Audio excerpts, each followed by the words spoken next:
ప్రభుత్వాలు కొత్త పథకాలు పెట్టాలన్నా, పెట్టిన పథకాలు పబ్లిక్లకు పోవాలన్నా, గవర్నమెంట్ పనులు సగబెట్టాలన్నా, కొత్త జీవోలు ఇవ్వాలన్నా, అన్ని శాఖల పనులు చక్కగా నడవాలన్నా ఐఏఎస్లే ముంగటుండేది.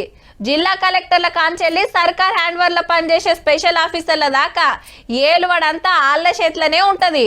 ఒక్క మాటలో చెప్పాలంటే గవర్నమెంట్కు పబ్లిక్కు నిచ్చెన లెక్క. ఇప్పుడు గీ ముచ్చట ఎందుకంటే ఎల్లుండికెంచి సిఎస్ రామకృష్ణారావు సారిగా అంటే సర్కార్ అందరికంటే పెద్ద ఆఫీసరు.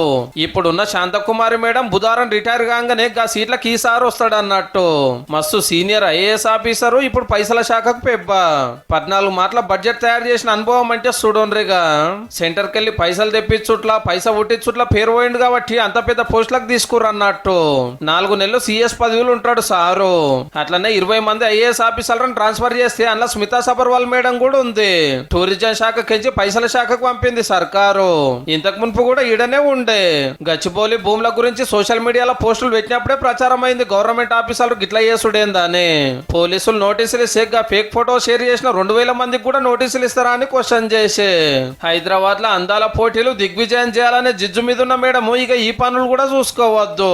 జయేష్ రంజన్ సార్ సగబెడతాడు. ఇక జిహెచ్ఎంసీకి కర్ణన్ సార్ కమిషనర్ వస్తే ఆ సీట్లున్న ఇలం భర్తీ సార్ ను హెచ్ఎండిఏకి పంపితే ఇప్పటిదాకా ఈ కుర్చీలున్న దానకిషోర్ సార్ కార్మిక శాఖకు పోయిండు. ఆఫీసర్ల పంతనము అవసరాలు అక్కలరం బట్టి అప్పుడప్పుడు మార్చే కార్యమే ఇప్పుడు నడిచిందన్నట్టు.